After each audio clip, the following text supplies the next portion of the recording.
Okay. So one thing that I wanted to start with a funny slide is, this is me. I keep losing friends from both sides. I feel squeezed like in a sandwich between two worldviews, theism and atheism. I'm not a theist, and I'm not an atheist. So atheists think that I'm crazy. Theists think that I'm wrong and I'm crazy. But what can you do? But it's important to me to mention this because I am not a theist. I don't start from the belief in a God, or God, capital G, and as a result of that, I think that the Kalam cosmological argument is sound. I've been working on the Kalam. I've been thinking and teaching the Kalam for a number of years, and this is one piece of evidence, one argument that really convinced me. So what I want to emphasize here this morning, that I am not presenting this argument as a triumphant way of thinking that I can prove the existence of God. This is one of the reasons why I believe that there is something beyond reality, something beyond nature, and I'm perfectly open to consider any evidence. Because as I said, I'm not religious, and I'm not. I don't have a commitment to any particular religion. So what I think, another thing that I wanted to mention is that the Kalam cosmological argument is typically presented as, or announced as, the Kalam cosmological argument for the existence of God with capital G. And I think that this is false. There is no word God in the argument, in the premises, or in the conclusion. Now, some people have presented the argument with premises that read the word, that introduce the word God, and that's not my case. So that's important to understand. So what does the argument do? The argument, in my view, leads you to the conclusion that there is an eternal, transcendent, free-willed mind. That's a lot. But let me start with some of the presuppositions so we're on the same page with language and terminology. I think that there are created objects, call it created objects. These are objects that come into existence. They can be physical, like pizzas and babies and all the physical things that you experience around. Also, by objects, I mean non-physical things, numbers, thoughts, concepts. I regard those as objects. I'm going to use the phrase coming into existence. And what I mean is just nothing philosophically complicated, nothing controversial. I just mean, for example, I have a cup of coffee here in front of me, and this coffee did not exist in, let's say, 1985 or in the 1700s, okay? So at one point, I don't care exactly when you draw the line, but the fact of the matter is that this coffee came into existence at some point. Also, I recognize that there are uncreated objects. By uncreated objects, I mean objects that just exist. I don't believe that there are any physical objects that are uncreated. So there are non-physical uncreated objects. One example is numbers. I'm not happy about this example for reasons we can talk about. But anyway, most people recognize that numbers are not created, they're eternal, and so forth. And I guess the best example is the theistic God. According to theists, God is not, I'm not saying that God exists. I'm not presupposing God exists. I'm just saying That's the closest idea to a non-physical object or being in this case. But that's what I mean by an uncreated object. Now, also, I'm going to use the phrase bringing into existence. There are two ways that things can come into existence. One way is with pre-existing stuff or matter at once. For example, you produce a pencil dot, or with pre-existing material matter gradually, for example, building a house. But also there's a way of bringing things into existence without pre-existing material. For example, a thought or a concept. A thought would be produced, brought into existence all at once, or think about how perhaps people developed the concept of justice, right? Gradually, perhaps. Also, I'm going to use the phrase something else. Something else, I mean something external to a certain object. Now, something else could be itself an object. For example, amino acids bring into existence a protein. Or something else can be an agent. For example, the barista that brought into existence my coffee. Okay, so with those concepts under our belts, now let me present the argument. I'm going to do something different. I'm not going to present the whole argument. I'm going to present step by step and talk about it. I know that usually philosophers like to present the whole argument at first. But bear with me. The first premise of my argument is that all created objects are brought into existence by something else. And I believe so for two reasons. One is a reason that we already know.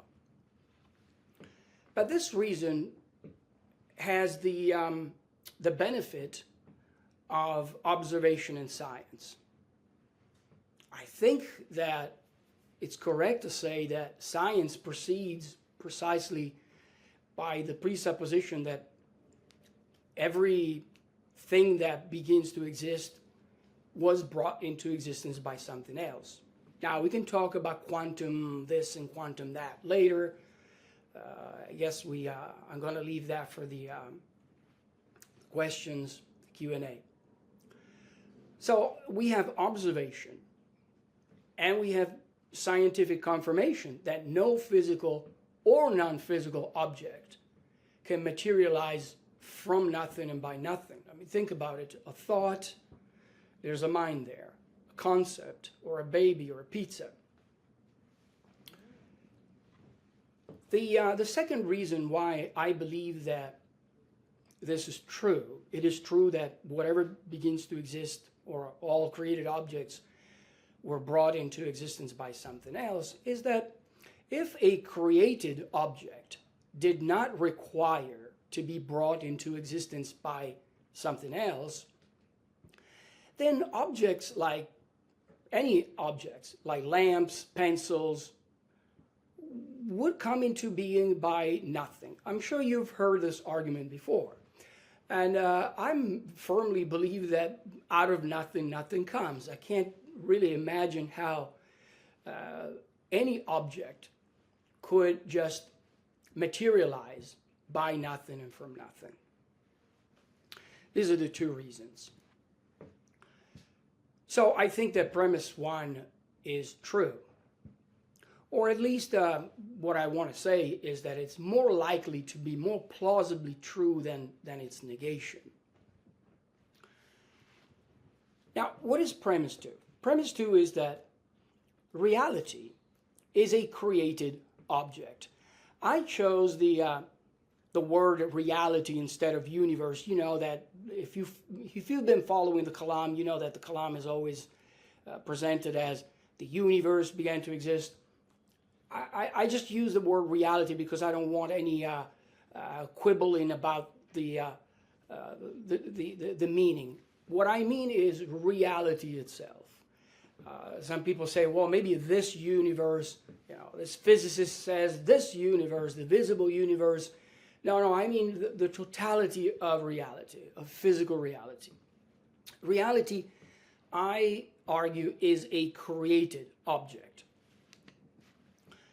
Now, if reality were not a created object, so it would mean that reality would be eternal.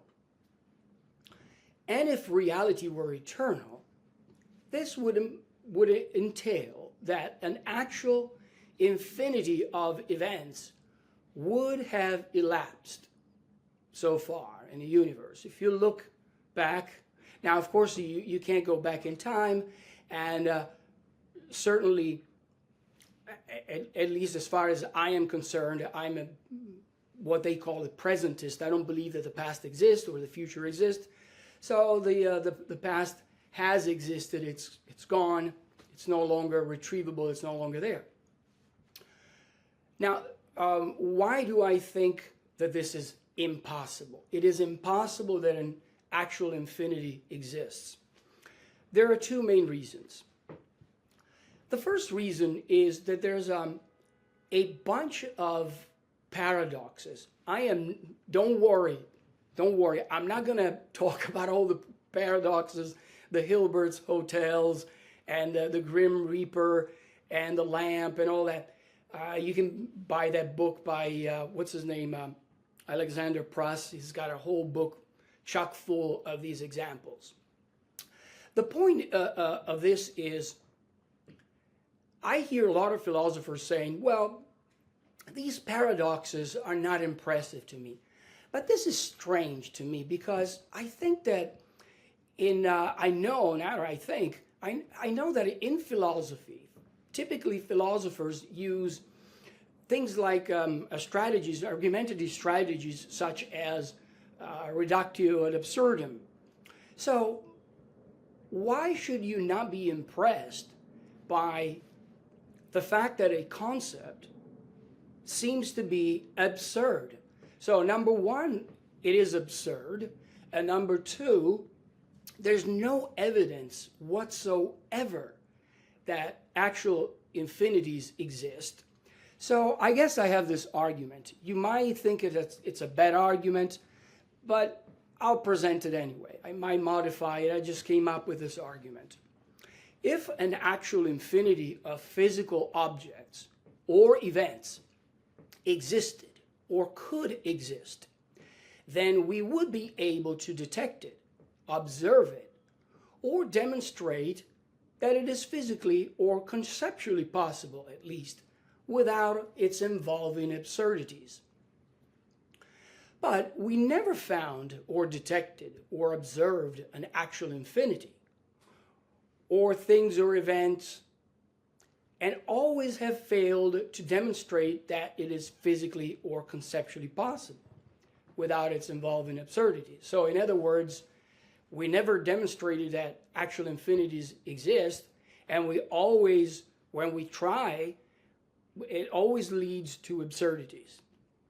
Therefore, an actual infinity of physical things or events is an absurdity that does not and cannot exist. This is the first reason. The second reason is what I call the Empire State Building paradox. I live in New York City, and I always think about the Empire State Building. So, in my book, I have different example. I have the staircase. But suppose that you are in the lobby of the Empire State Building, and a person claims to have walked down from infinity to the lobby. I think it would be impossible, and I'm sure you think that it's impossible as well. Now, why is this relevant to the universe? I think it's pertinent because that's how the universe, sorry, I said universe, reality, that's the way reality works. There's a previous temporal state of reality and a previous one and so on. You can divide it arbitrarily by years or seconds or months, I don't care. But the point is that I believe that time is real, so temporal becoming is real. And so it would be impossible for a person to walk down the stairs of a building all the way down to the lobby unless the person started at a specific point. But if he never started, if the Empire State Building were infinite, going on forever, it would be impossible if this person is here now. Now you can say, well, as I announced earlier, it's not exactly the same example because the past is gone and the Empire State Building, the floors are there. Well, imagine that as the person walks down from infinity, the floors or the steps behind him just disappear. So it's the same point. The point is, so the bottom line is, from infinity, you will never be able to get to the final point. Now, this doesn't imply that the universe ends today, but we are here and we have to ask ourselves, why are we here if the past is infinite, has an infinite number of temporal sequences? So these are my two reasons. By the way, if you're wondering, I'm not going to bring up science because I think it's not very helpful, science. There are, obviously, the Kalam argument can be defended from a scientific point of view. I think it can. I'm not going to do it for a variety of reasons. We can talk about that later. Because of these reasons, I am convinced that premise 1 and premise 2 are very likely to be true. They're more plausibly true than not. And therefore, if they are true, they lead to the conclusion that reality was brought into existence by something else. Now, here's where the fun begins. From these premises, P1 and P2, it follows that reality was brought into existence by something else. What do we do with this? We have to ask ourselves, does this something else, in quotation marks, mean God? Well, for me, no, it does not mean God. But what does that mean? Does it mean that we cannot know anything about this something else? No, I think that it's the most plausible conclusion is that this something else is eternal. It has to be eternal because if reality, right, began to exist, came into existence, brought into existence reality, then this something else must be beyond reality. So it must be eternal. Otherwise, the Kalam problem would apply to that entity as well. So therefore, this entity is transcendent, and it must be free-willed, and it must be a mind, I believe, for a reason that I'm going to explain in a second.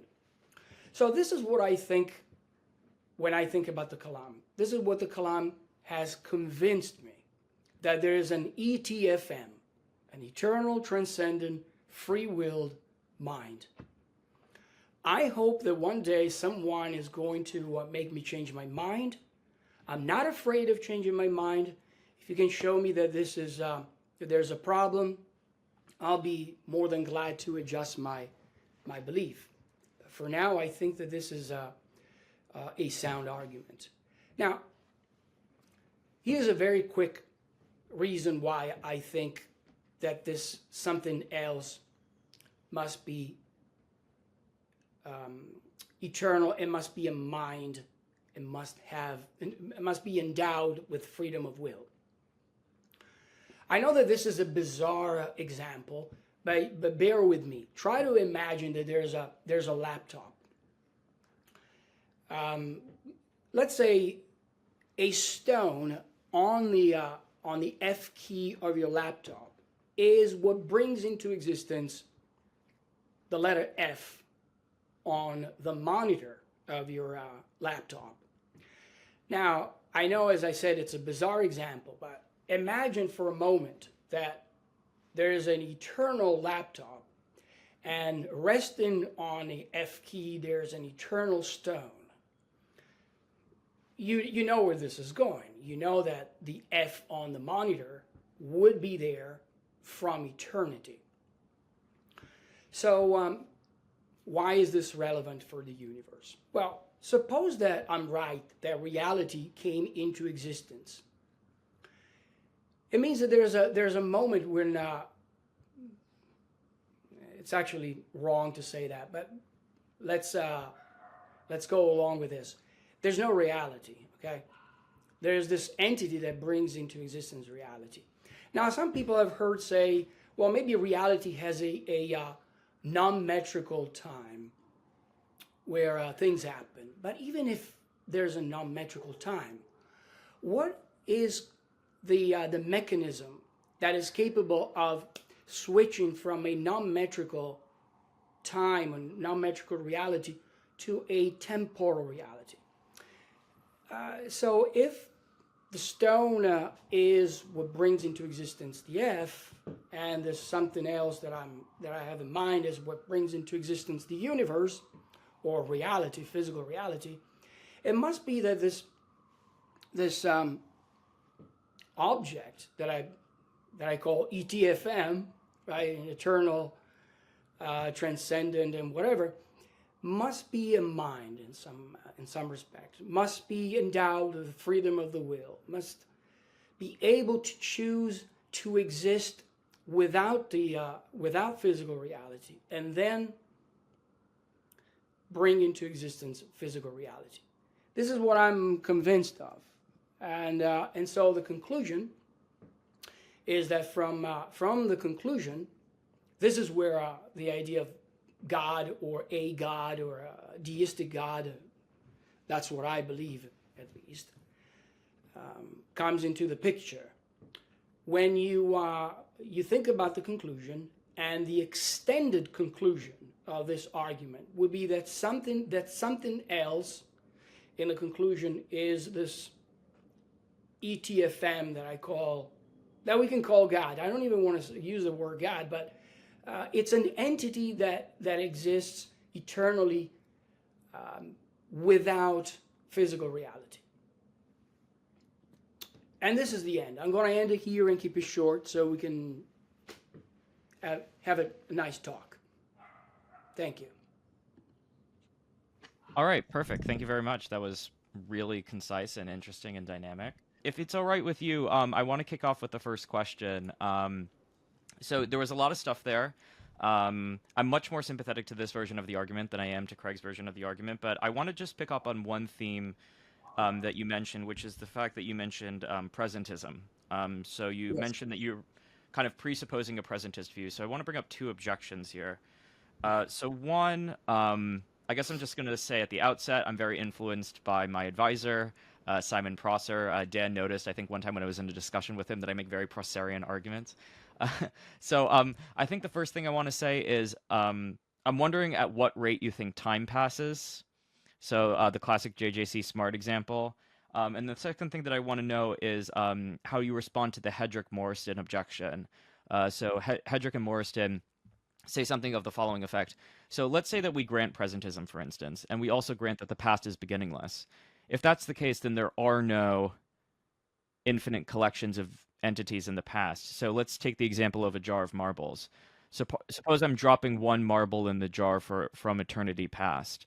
If the presentist ontology is true, then there just are no marbles in the jar at the present moment because they hit the bottom of the jar and then they evaporate instantly. So it's difficult to see how you can generate the absurd conclusions that you desire if presentism is true. So here's the argument, right? If presentism is true, then you can't generate the absurdities with respect to past infinites. If you can't generate the absurdities with respect to past infinites, a lot of the rhetorical force of the Kalam is removed. So if presentism is true, then a lot of the rhetorical force with respect to the Kalam is removed, specifically with respect to these Hilbert's Hotel style arguments. So two questions. One, at what rate do you think time passes? I think this is a pretty strong objection to presentism. And then two, how do you handle the Hedrick Morriston objection to your view, which is that presentism doesn't have enough juice in order to actually fuel the Kalam? So just those two questions to start. Well, the first question is an odd question. I'm not quite sure how to respond. I mean, what's the rate of time? 1 second per second. It's possible that we have our perception of time, but I'm firmly believe that there is an objective time.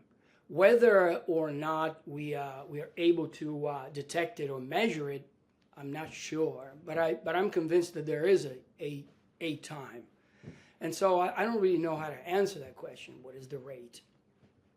The more interesting question is the second question, and I don't think that is a valid objection to the argument, because for a variety of reasons. First of all, remember my example of the Empire State Building. You can show the absurdity of an actual infinity just by slightly modifying the example. So as I pointed out during my presentation, you feel free to imagine that this person is walking down an infinite staircase, and as he walks down the staircase, every step behind him vanishes, disappears. So that would be equivalent to presentism. The only step is the one on which the person is standing, and so the absurdity doesn't go away. You can say, yes, the past is gone, but the second point that I wanted to make is that even if the past no longer exists, if presentism is true, it entails that the past has existed. So in a way, we can count the past temporal events. We can count the years that have elapsed until now. And so I don't think that that's a good objection. So on that point, right, so I take this, I would definitely pursue the presentism thing, because I'm very much a fan of this objection to presentism. Not everybody is, but I'll leave that to one side for a moment. Maybe we could cycle back to it and close the loop eventually. But yeah, so I think that the reason why that I think that objection holds a little bit of water is because a lot of the replies, for instance, to these kind of Hilbert's Hotel style objections, you could say, for instance, like, look, well, what's really generating the paradox in a lot of these cases is that you're taking an infinite collections of things and you're allowing yourself to move them, right? So, for instance, in Hilbert's Hotel, you're moving the guests. In Craig's library, you're moving the books and everything like that. Now, if you remove the ability, for instance, to do that, it doesn't seem like the paradox are really generated, right? And so a few authors have noted this. Now, it seems like when you take the ordering of past events, for instance, that it's a little bit more similar to this, right? So, like, you can't manipulate and, like, take, for instance, 1937 and put it before 1875, right? You know, you just, like, can't do things like that. And this is similar, for instance, to the ordering of abstract numbers, right? You know, so you can't, for instance, take 3 and put it before 2 and do all those things. So it's difficult to generate the kinds of contradictions in those cases. But just, like, going back, if the past events don't exist, for instance, they can't be manipulated in the kind of way that is normally required in order to generate the paradoxes. There just wouldn't be any hotel guests, right? So, so I guess what I'm saying is that a lot of the things that are required in order to generate the paradoxes are manipulations of concrete objects in an infinite set of things, right? So if they can't do the manipulation, I'm wondering where the paradox is going to come from. And I think that that's the fundamental problem, is that there's just nothing to work with. There's just nothing to manipulate or to move or to shift. And if you don't get that, then that's a problem. So what I'm going to do is, I mean, I don't know if it's of interest. Like maybe you could peruse it in your own time, or other people can. I put a Morriston quote in the chat, which kind of like illustrates these things. But yeah, I'll do that. So that's like my last like follow up, and then we'll go to somebody else. But go ahead. Yeah. But to respond to that, but Nathan, notice that in my presentation, I did not use that example precisely to avoid that problem. And this is the same question, by the way, incidentally, it's not, I didn't do it on purpose. Incidentally, this week, I'm teaching the Kalam to my students. It's funny. And one of my students asked exactly that question, very smart student. And I said, look, you don't need the Hilbert's hotel and the manipulation in order to show the absurdity. Just think about the staircase. Think about the building. The problem is not so much that you can manipulate and switch, odd numbered rooms and even numbered rooms. The problem is, how do you go from infinity to the present? And a similar problem arises when you think about how you enumerate an actual infinity. Because if it's true, if it were true that physical reality, it can be divided into an actually infinite number of temporal sequences, you would be able potentially to enumerate them. And you will come up with the same problem. You will never get to the end. There is no end, because after one, there's another one and another one. So you will always have an actually infinite number of temporal sequences of events in front of you. So you are, any way you slice it, you have a problem. Perfect. I really appreciate the feedback, and yeah, that's a good reply. Okay, we're going to go Dan, then Steve. So Dan, why don't you go ahead? Okay. All right. Anyway, I have plenty that I can say about the point that Nathan brought up, but since Stephen said he already wants to dive back into that, I'll ask a different kind of question. So your argument seems to assume that either the past is infinitely long or the past is finitely long. You gave one response to the idea that there could be a non-metrical portion of time. That is a response to the idea that past time is neither infinite nor finite. But what your response was that you found it confusing. It's like what the mechanism would be that would switch from non-metrical to metrical time. Well, it's easy enough to find replies to that kind of response in the literature that go back almost 100 years. So if you look at the exchange between Einstein and Weil, and more recently at Roger Penrose, the proposal is that so anything with mass comes with a natural clock. Right, the cyclical model, yeah. No, you don't need a cyclical model. This isn't. I mean, this is part of what Penrose is. Yes, but Penrose has a bunch of different features in his model. Yeah. Weil didn't have a cyclical model, or really a cosmological model at all, like Penrose's. But one of the features of Penrose's model that he borrows from Weil, and the feature that I want to bring out here, is the idea that that there's a natural clock in terms of mass. So why is there a natural clock in terms of mass? Well, we know from Einstein that E equals mc squared. So for any energy, you have a corresponding mass. And likewise, we know from very elementary quantum mechanics that for any energy, there's an equivalent frequency.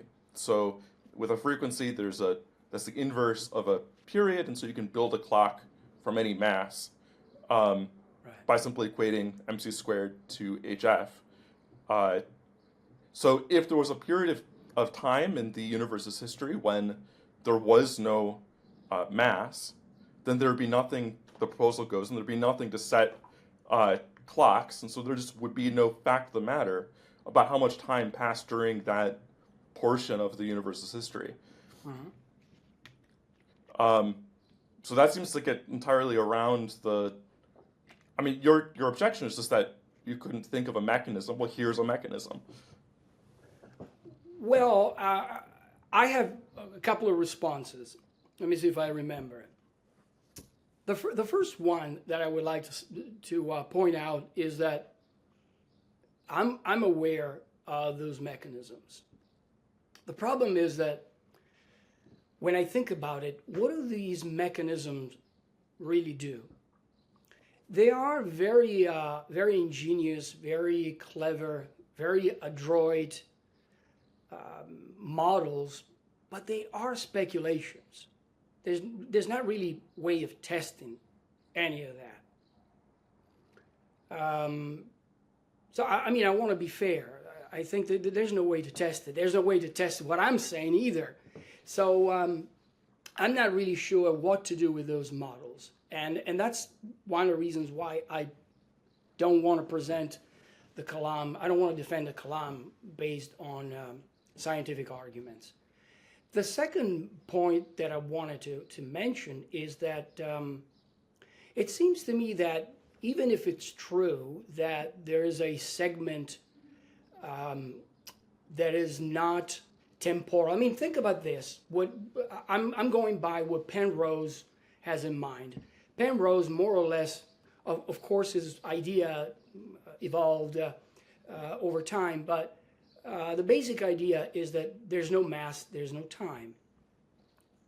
But that does... That's not, sorry, that's not correct, right? Like, so the proposal is not that there's some period during which there's no time. That would be a contradiction.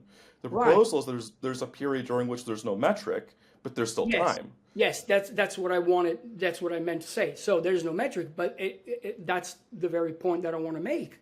So there's no way to measure time, but it doesn't follow that there's no time. That's right. Yes, but that's fine. What I was saying is not that there's a period during which there's no time, rather that there's a period of non-metric time. If that were true, I think you're right that we don't know whether that's true, but if that were true, then there would be no fact of the matter as to whether or not past time are finite or infinite, right? Well, so in other words, there's three possibilities, right? So your argument assumes there's two, but there's a third. And so in order to succeed, your argument needs to rule out this third one. Well, I don't think that I have to do that because, one, I don't want to do it.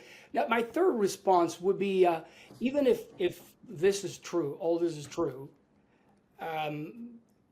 then you still have to explain how a non-metric era switches into a metric era, temporal era. And I don't think that there's a good explanation other than... I already gave one, right? I gave you a mechanism, which is the appearance of mass. Yes, but what brings into existence the appearance of mass? Oh, well, that's because... So there's plenty of mechanisms that will do that. But if you have a field that has a non-zero vacuum energy, and then you decay that field in some lower energy state, the energy from that field will go into the excitation of other fields, and now you have other particles coming into existence. This is standard in cosmology. So I don't know. Look, the point is taken that this is all speculative, but I'm not saying that any of this is the case. I'm just saying that it's an alternative possibility to the one that you've raised. And your argument is not going to succeed unless you rule out the alternatives. Well, my fourth response would be this. This is how I'm thinking. Maybe I'm wrong. Please correct me if I'm wrong. On the one hand, we have these speculations. You propose these mechanisms. As you yourself point out, I don't know if all this is true. I don't even know if I'm recognized that there's no way to really test it, to know it. So this is on the one hand, on one plate of the scale. On the other hand, it seems to me that I have some arguments. They're very cogent, not very cogent, they're cogent, okay? And so I tend to go in that direction where I have arguments, I have something to bite on, right? And the second part of the fourth response is this. That might be also the case, but it doesn't dispense with the more fundamental problem. Why is there reality at all? And just to say that, well, reality maybe just is,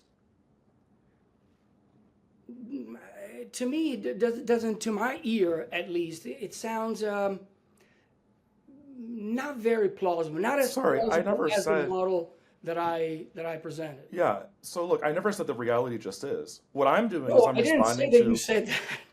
Yeah. So look, that's a different argument, right? Like the Leibnizian cosmological argument is a Right. different argument from the Kalam cosmological argument. Yes. If you wanted to go into that, there'd be other kinds of responses that one could discuss.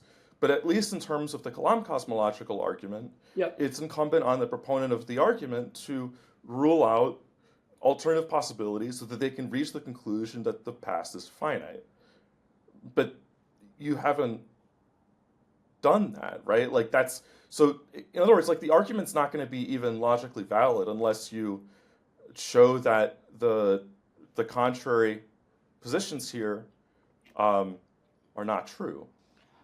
Perfect. So this will be, and then last follow up, and then we'll go to Steve. Okay. Well, I thought about that. My final response is this. I don't think this came up in a recent debate between myself and Richard Carrier. I don't think, sorry if I mischaracterize your point, correct me if I get it wrong. Right. I don't think that you have to prove, I don't think that from my perspective, I have to prove that the premises of my argument are necessarily true in order for my argument to be sound. What I think that I have given is good evidence that the premises are more plausibly true than not. And that is not to say that that my argument is an inductive argument. It's a deductive argument. But you can present any deductive argument. Say take a Barbara, or a modus ponens, a modus tollens, whatever you want. Those are deductive arguments.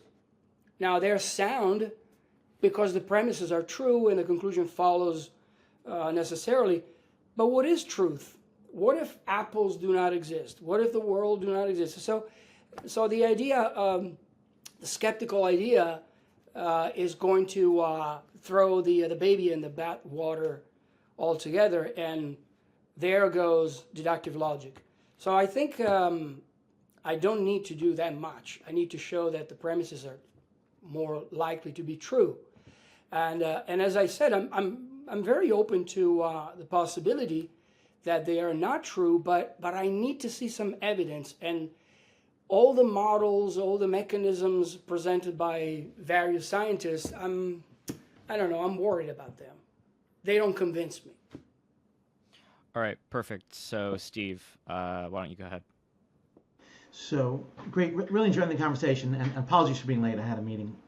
So my question follows up on Nathan's point, and I want to know whether the world is gunky. And by gunky, I mean that every object, the proper part of every object itself has a proper part. And you might think that the world is gunky because if it's not gunky, there's going to be a distance simple, and there can't really be distance simples like that. That seems to intuitively be contradictory. Now, I gather what you're saying, that there are contradictions with regard to the lamp paradox and the Grim Reaper paradox, Hilbert's Hotel, and the Zeno's paradox. But here's a separate contradiction.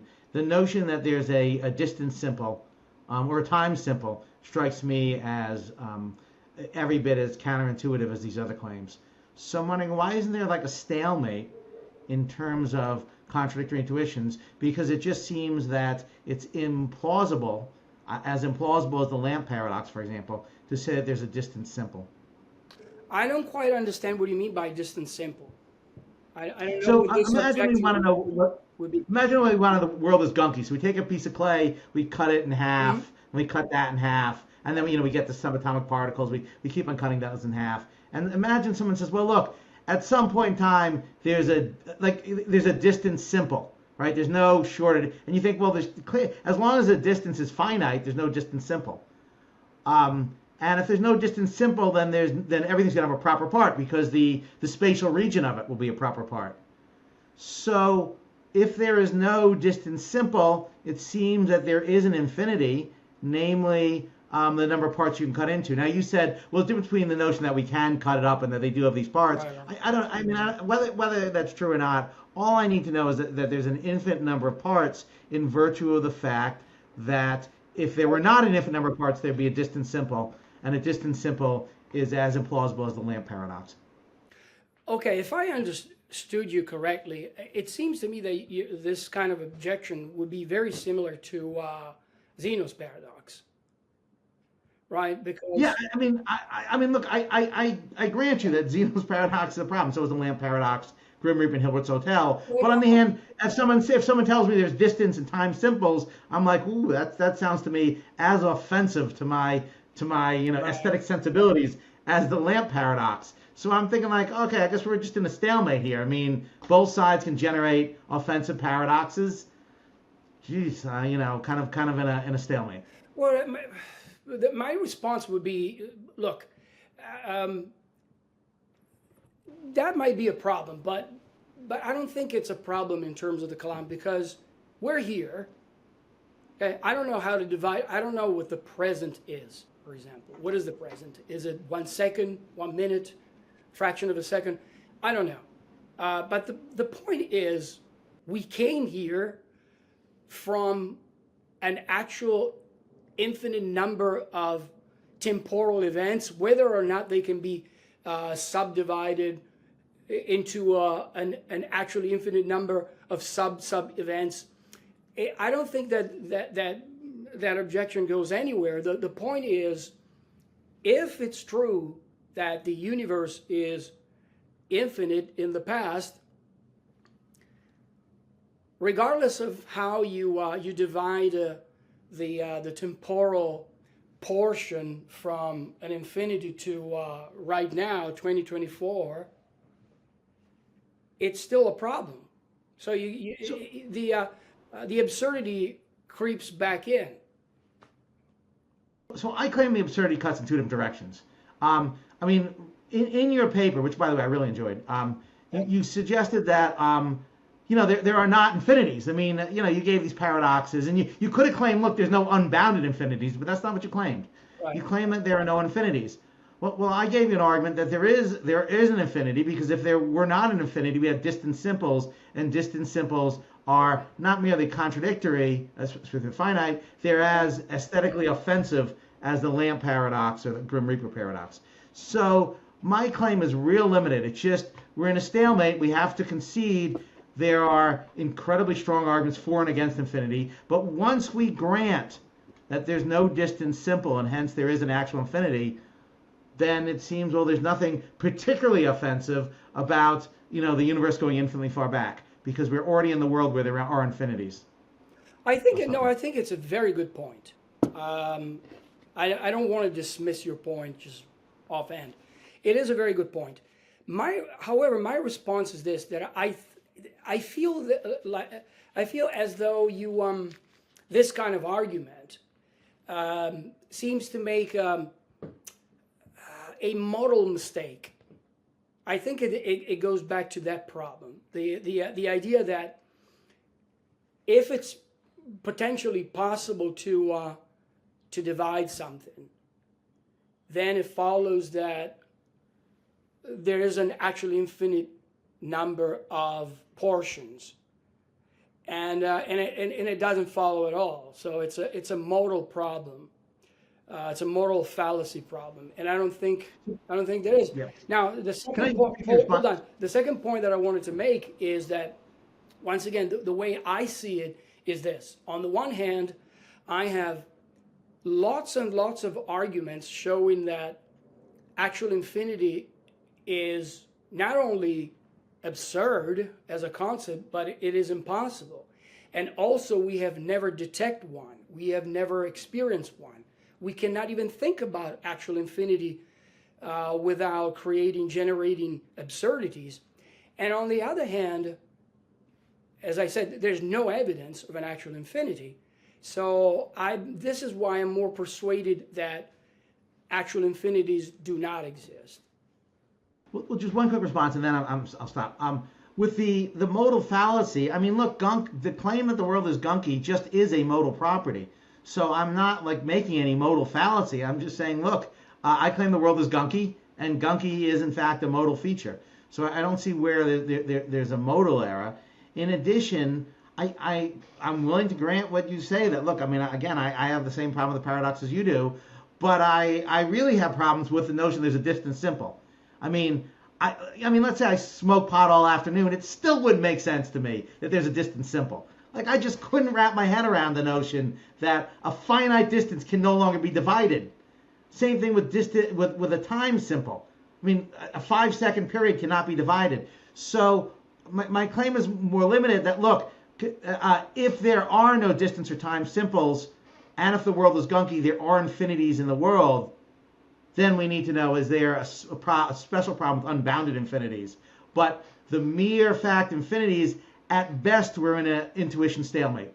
And I'll stop there. Thank you. Well, just very quickly, I wanted to say, you might be right, but still, this is, again and again, I want to emphasize again, this is why I do not use those paradoxes in my argument, because I want to avoid this kind of conversation. And so that's why I like to use the idea that whether there are simples or not, still the problem remains that from an infinite past, you will have to, it would be impossible to traverse an infinite past and get to the present, regardless of how you divide it and how many times you divided the past.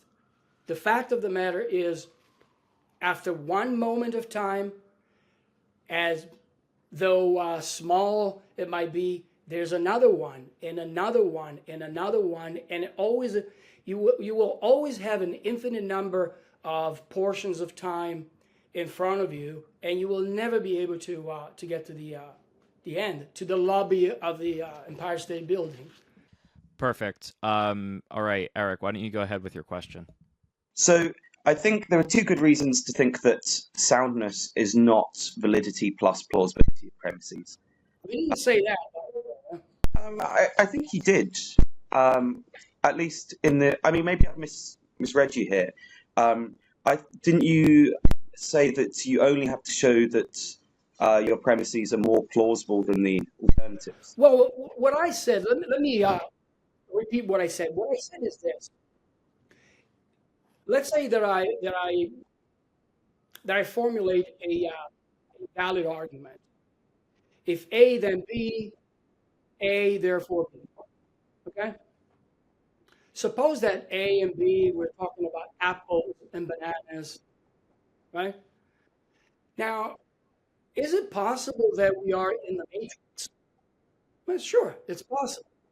So how do you know that the statement, there exists, so the statement, there exist apples, is true. But how do we, if we are in the matrix, how do you know that it's true? So if you think about it from an epistemological point of view, then you can say perhaps we're in the matrix. So how do you know that there exist apples is a true statement? Maybe it's just a figment of your imagination. And that's why deductive logic does not require soundness in deductive logic. It does not require that the premises be 100% true, because what does that mean, 100% true?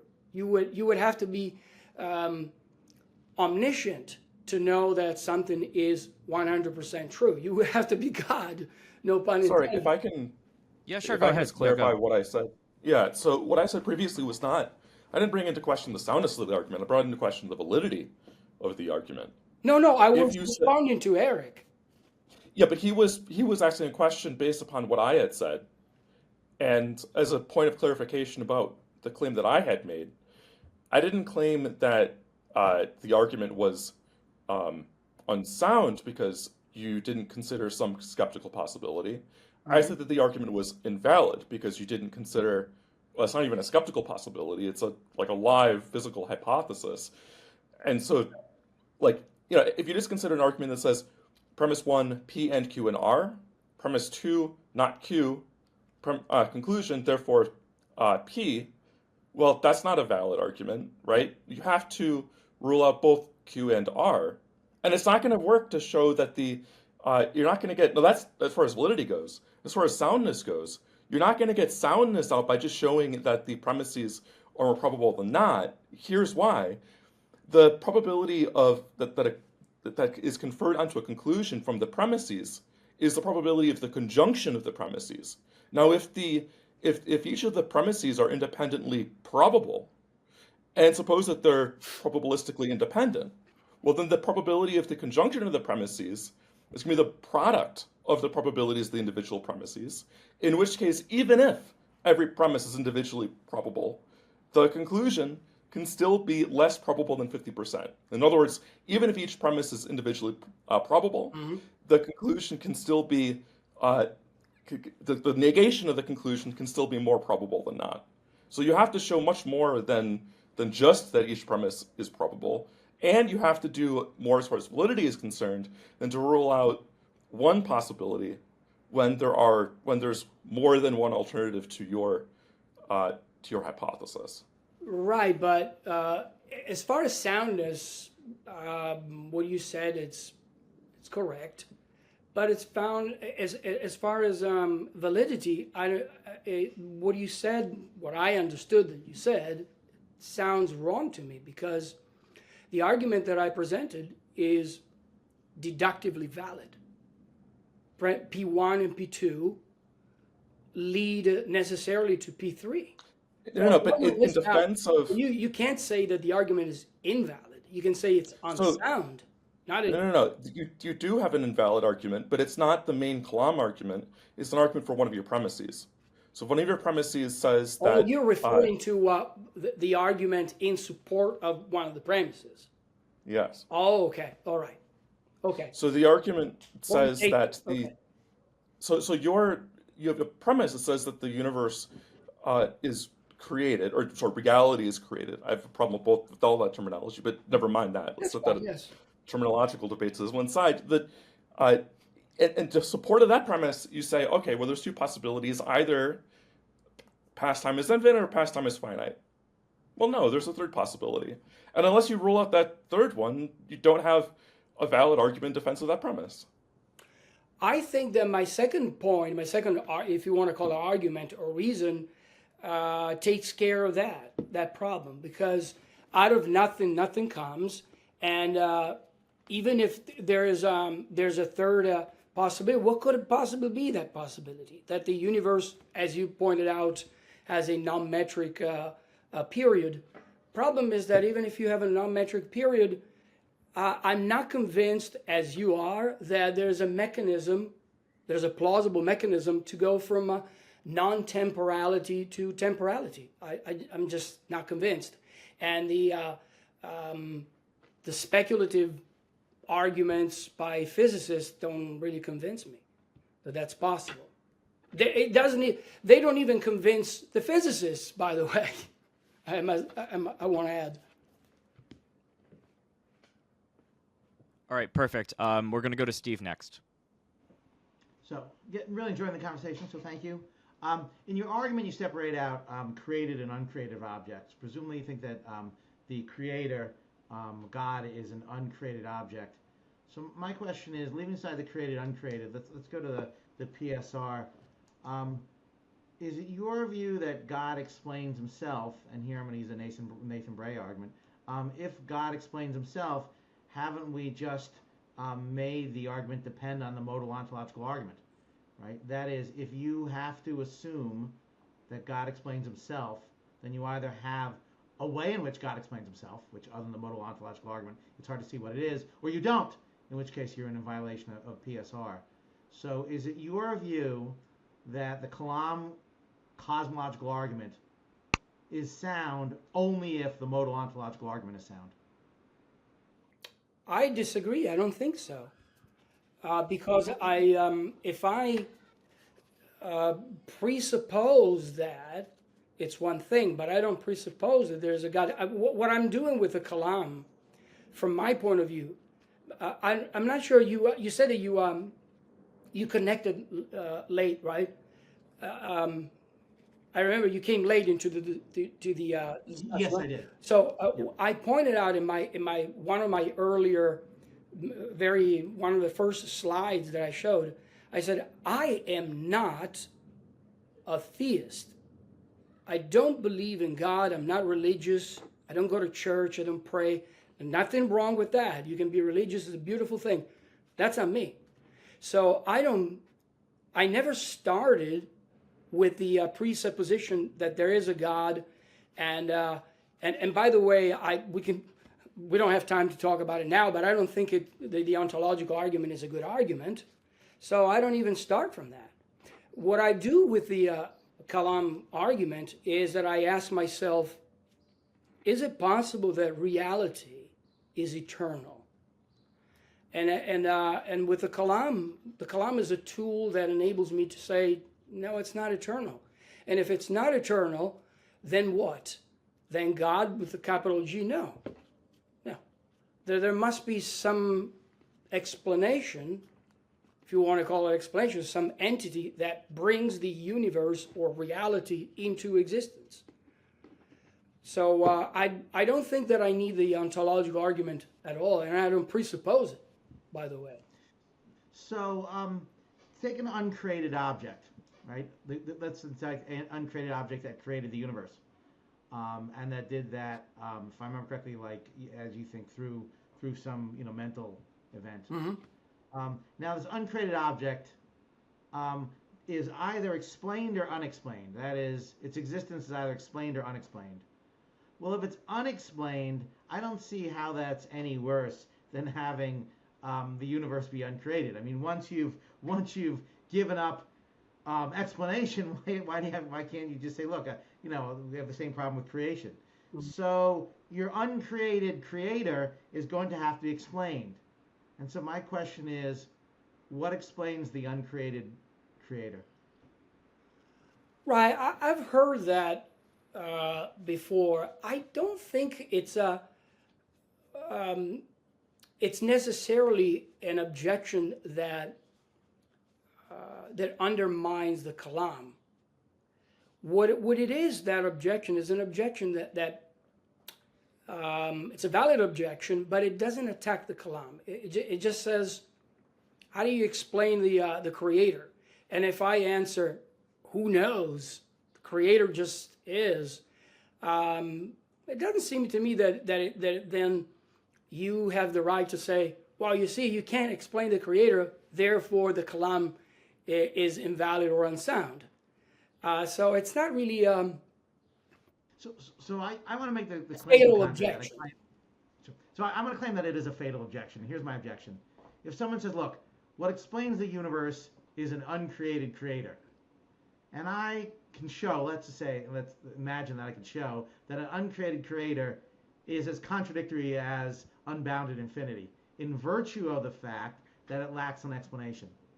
Mm-hmm. Well, I mean, if the conclusion is that an uncreated creator creates the universe, and that in fact is contradictory, then I've shown the argument is unsound.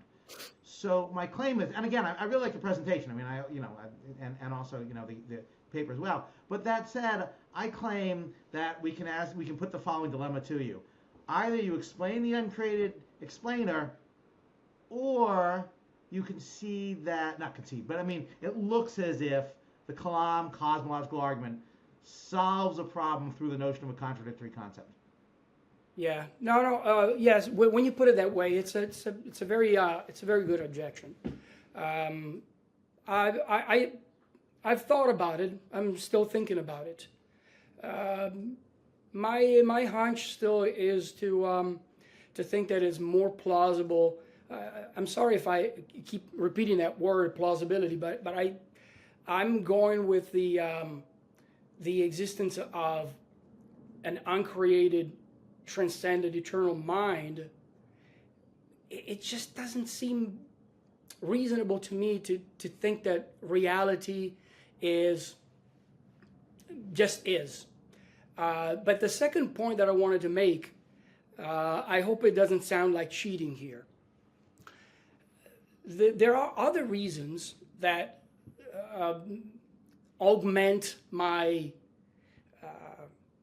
my certainty that the Kalam is sound, and those would be related arguments, but separate arguments. For example, I know that this is, I don't even like the sound of this, but the fine tuning, for example, and other such arguments. I think that when you put them together, they help you see that the more plausible is that there was an uncreated, eternal, transcendent mind, rather than the universe is just willy-nilly fine-tunes itself and creates DNA and all sorts of things, and morality and number and logic and so on and on and on. So if it's cheating, I'm sorry, but that's what's in my mind.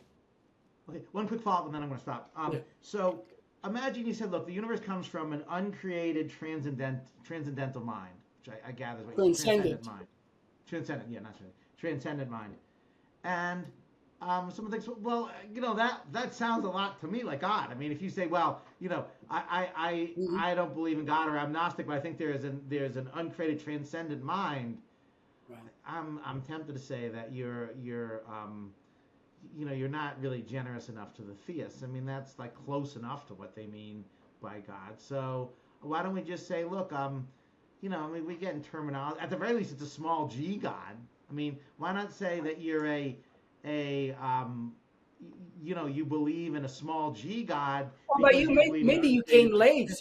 I did say that. And then we could say that, okay, well, we could then discuss whether the small g God is the big G God. I mean, it sounds a lot like it to me. Stephen, but I mean, Stephen, maybe once again, that's because you came late to the discussion.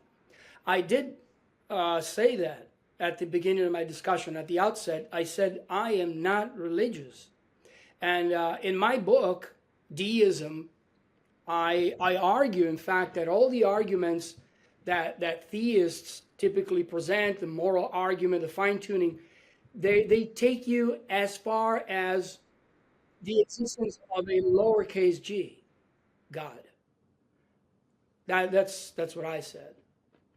So I'm with you. I don't think that the Kalam is going to take you to Christianity or all right, any other perfect. religion. I have two objections that I want to launch in the next 15 minutes. So one comes from a piece that Steve hasn't read yet. The other one, it's my master's thesis on the Kalam. The second is kind of an objection that Steve and I share. So you mentioned that the initial creator of the universe has to have libertarian freedom. I'm assuming that you mean libertarian freedom of the will, and that this isn't some compatibilist notion. Okay, good. Yes. Now, what I want to suggest is that I think that that's going to get into a lot of trouble. I'm wondering how you respond to the following objections. So the first would be something like this, a William Rose typical objection. Do you think that God, for instance, has to create the best possible world, considering the fact that he's omnibenevolent? If he's sort of forced to create the best possible world, then there is a sense in which he doesn't have libertarian free will. If he doesn't have libertarian free will, then the ETFM God that you speak of doesn't have the F, in which case we would need to modify the concept of the argument that your God is trying to establish, the God that your argument is trying to establish. The second point is, do you think that the God that you're speaking of can commit evil? If the God that you're speaking of cannot commit evil, then he doesn't have a contrastive explanation for why he chooses good. If he doesn't have a contrastive explanation for why he chooses good, then the type of libertarian freedom that is often depicted by, for instance, people who believe in this kind of radical version of free will does not exist in the instance of the creator, in which case we may have reasons to doubt that he has libertarian free will. And then the next is just the libertarian dilemma, which I could say is I don't know, if Steve is okay with it, is a Kirshner-Bray argument. Kind of goes like this. So let's suppose that libertarian freedom exists. Let's suppose that God has divine freedom. If he does, then I think the PSR fails, because there is no ultimate reason, for instance, as to why he zigs rather than zags with respect to a particular decision that violates PSR. Also, the ontological argument would fail, but I know that you're not sympathetic to the ontological argument. Let's suppose that he doesn't have libertarian freedom. Then the free will defense kind of goes out the window, at least to a certain respect with respect to the problem of evil. Additionally, we get problems with respect to hell that I could kind of adumbrate if it comes to it. Also, we're going to lose some of the O's, right, with respect to omnipotence and omniscience and whatever. And then also we're going to lose the notion of gratitude and praise, because if God isn't free to choose a particular action, let's say, and he was determined to choose that action, it's difficult to see how we would praise him or show gratitude if he had no choice but to choose those actions. So 2 points there, I guess. I mean, this is just like one of my objections, but first we have Rowe's problems of creating the best possible world. Second, can God commit evil? And then third, the Kirshner-Bray objection, which is the libertarian dilemma for theism. If libertarianism is true, PSR fails. If libertarianism is false, free will defense fails, so making theodicy fails. We couldn't praise God, and also we get modal collapse. So I'm wondering how you respond to that. Nathan, thank you very much, because you have just summarized my book. That's what I argue in my book. That these some of these problems lead to deism, not to theism. So those problems are problems for a theist. You should ask those questions to a theist. I don't believe that God in heaven or hell or punishment or all that stuff. And by the way, the Rowe's objection, I discussed that in a chapter in my book about that. But I know that this is not going to satisfy you as an answer, so I want to add something more. One thing that I wanted to say concerning the type of objection raised by William Rowe, is that I don't think it's a real problem. You can think of this God as endowed with freedom of will, and you said in your articulation of the objection, you said, how do you explain that he does zig instead of zag, something like that, right?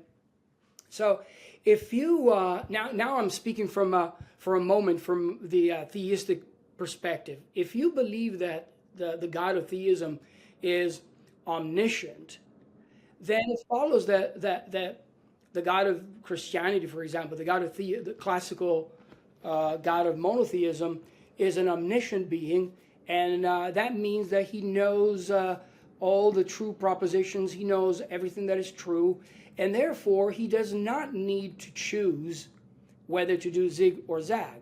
So his actions are free insofar as his mind is already, so to speak, made up as to what he does and he will do.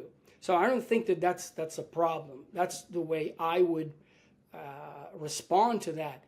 But again, I'm not a theist, so I am open. As I told you, you summarize my book. I'm open to the idea that, and that's the very idea why I wrote that book, because I don't think that the evidence that we have leads to the God of theism, a God that is omnipotent, omnibenevolent, and so on.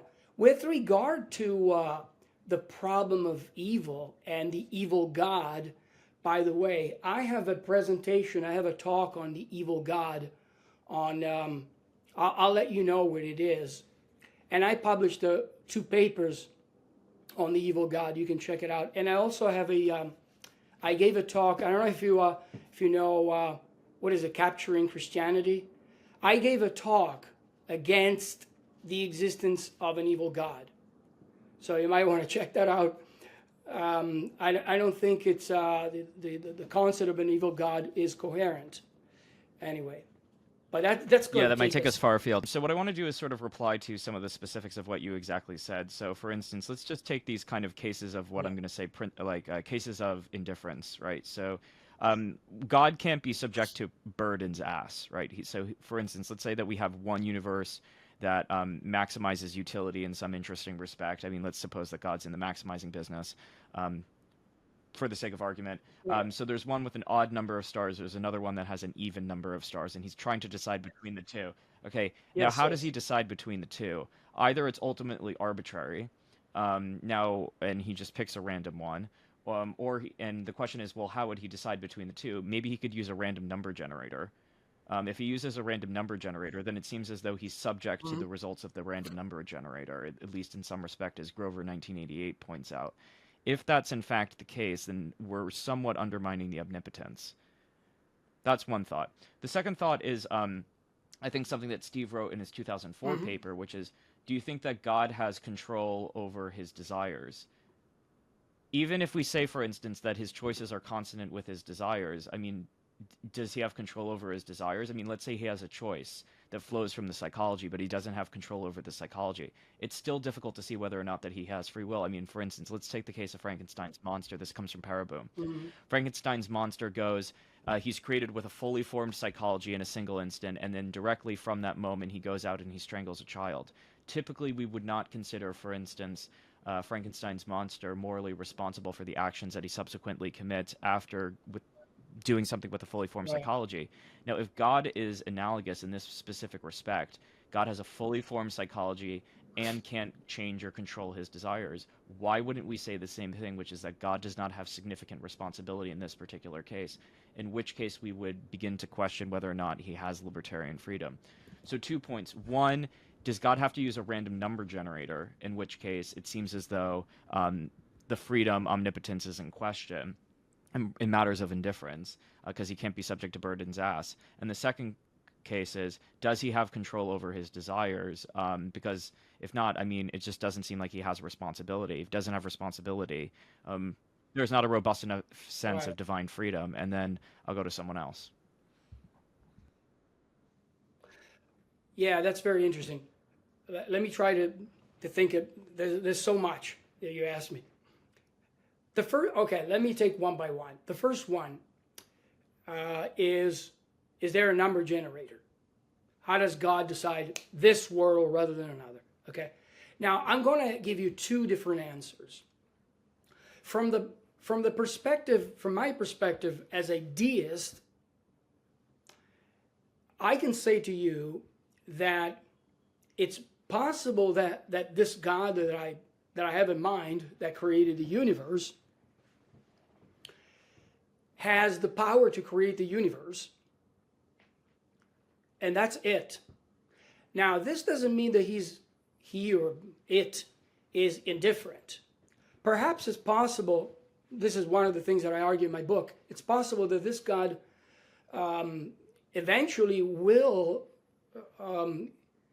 reunite with these creatures, but only in a different realm, not in this realm. So from the deistic point of view, I don't think that's the problem.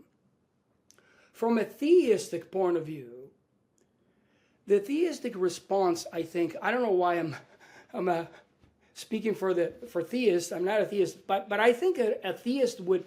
Well, I've been thinking about these things for 40 years, so I know what a theist would respond. Theists would say, God's goal is not so much to create the best possible world, in a sense, a world that satisfies the preferences of conscious creatures or sentient creatures. But rather, God wants to create a world that enables intelligent creatures like ourselves, and if there are aliens in the universe, all intelligent creatures that he created, to first of all to acquire knowledge of science, of the universe, of reality, of morality, of mathematics, of logic, and ultimately knowledge of God, and freely choose to love God rather than not love God. And so that's the minimal world that he wants to create. Now, it's possible that a theist would also respond, it doesn't matter because there is a lot of elbow room in the way that God can create this world. Sure, he could have created this world with more stars or fewer stars, but it doesn't matter, because the point is he wants to give human beings freedom, and plenty of freedom to, as I just listed, all the things that he wants them to learn about. So that was the first point. The second point was the point of, again, freedom. And what was it? Yeah, Could so you yeah, just, so the second one is refresh whether or me? not God has control over his desires. Right, his desires. Well, I think my response would be this. Again, you might think that this is cheating, but I don't think so. I only have an answer from the theistic point of view, not deistic one, because I don't think that the God of deism, the God that I argue for in my book, has any relationship with human beings, at least not here in this physical realm. But from a theistic point of view, I think that that's a case of anthropomorphization of God. I don't think that God has desires, and then just like human beings, you think of yourself as, man, I really want to buy those shoes, and then you act upon that desire. I think that because of the nature of God, the theistic God, remember, I'm speaking from a theism now. The theistic God is omniscient, omnipotent, omnibenevolent, and it seems to me that God is eternal, not that in the sense that he's thinking about his desires and then he acts upon his desires from eternity. But God is a simple entity that has a unique view of reality. And so it's not as if he has to think about things, thinks about his desire, acquire desire, and discover new things, and then act as a result of those inputs. You see? So the way I would respond is that God already knows what he wants. That's an eternal desire, so to speak, and his actions are also eternal with the desire. So it's not that there's a desire first that is being developed and then the action. They're the two things, the two aspects are one. So I think that problem evaporates if you think it that way. I hope I made sense. Yeah, I think we're just arriving on time. I think Steve might have a follow-up. That's just my guess. So Steve, if you want to go ahead. I do have a quick, a separate question. Do you mind if I just ask a separate question? Or? So just real quick, on your account, the uncreated creator, the deist, uncreated transcendent mind, the individual creates time. I'm wondering, is time the sort of thing that can be created? I mean, let's say that someone thought that the uncreated transcendent mind created matter. I mean, here's an intuition. You can't get something from nothing. So if the uncreated transcendent mind is immaterial, he can't create material things. And even if he could, he certainly couldn't create time. So here's my two principles. Number one, you can't get something from nothing. And two, you can't get a very different sort of thing from something else. So why can't I object that even if there is an uncreated transcendent mind, he didn't create material objects, and even if he created material objects, he certainly didn't create time? Oh, you certainly can. You can raise that objection. It's a good objection. It's a very good objection. It's not that I haven't thought about it. It's a mystery. You're not going to like my answer. My answer is going to be something like this, that if it's true that there is this entity that is eternal, I know it's going to sound ad hoc. You're going to accuse me of ad hocness. It seems to me that it's possible that this entity is powerful enough such that it can create time and space-time. I don't see why that should be a problem. But it is a very powerful objection. I recognize that. It's mysterious. But and real quick, lightning quick follow. Once we let in mysteries, I mean, you know, like so. I had a colleague who worked on the Trinity, Dale Tuggy, and when people brought up that the Trinity is a mystery, he's like, "Look, I mean, once you let in, you open the door to the mysteries. There's no end to them. You know, so if you say it's a mystery, why can't I say a mystery is just to say something is as implausible as the Grim Reaper paradox?" No, but let me clarify. I know that it sounded that way. I don't want to say, hey, my answer to that problem is slapping a mystery on the table and say, deal with it. I'm not saying that. Let me elaborate it a little for half a second. What I want to say is this. Either, I mean, we're going back to the Kalam, in a sense, because you can say, well, it's mysterious. Mysteries don't really help us understand or think about the world in reality. So what are you going to do? Well, either you're going to say, well, for all we know, it's just the universe, reality just exists. And then you hit against the same wall. And you say, well, it doesn't really make sense to me personally. So that's why the Kalam comes in and says, either you believe that reality and all the logic, the laws of logic, the laws of nature and morality and so on are just willy-nilly, or there's this other model, if you will, and there's some argumentation for it, which is the Kalam, and you say there's an intelligent entity that is responsible for all this. It's not a good argument, but